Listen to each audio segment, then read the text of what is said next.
विरोधी पक्षनेतेपदावर ठाकरेंची शिवसेना दावा करण्याची शक्यता वर्तवली जाते, कारण उद्धव ठाकरेंच्या उपस्थितीमध्ये मातोश्रीवर पार पडलेल्या बैठकीत विरोधी पक्षनेते पदासंदर्भात चर्चा झाली आहे। आदित्य ठाकरे आणि भास्कर जाधव यांच्या नावावर चर्चा झालेली आहे। विरोधी पक्षनेता कोण असावा हे नेमण्याचा अधिकार आमदारांनी उद्धव ठाकरेंना दिलाय। मात्र विरोधी पक्षनेता कोण असावा याचं नाव तुम्ही सुचवा असं सुद्धा उद्धव ठाकरेंनी आमदारांना म्हटलंय। नक्कीच शिवसेना विरोधी पक्षनेतेपदावर दावा करेल। या संदर्भात लवकरच पक्षप्रमुख सगळी भूमिका जाहीर करतील, परंतु या बैठकीमध्ये विरोधी पक्षनेत्या संदर्भात दावा करावा अशा प्रकारची भूमिका विधानसभेच्या सदस्यांनी मांडली। समर्थनाचा प्रश्न नाही, संख्येचा प्रश्न आहे।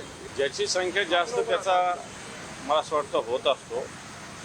आता शेवटी भूमिका अध्यक्षांनी घ्यायची आहे पुढची, परंतु शिवसेनेने असा दावा करावा अशी भूमिका सदस्यांनी मांडलेली आहे। पक्षप्रमुखांनी अजून भूमिका या संदर्भात पुढची जाहीर केलेली नाही एवढं।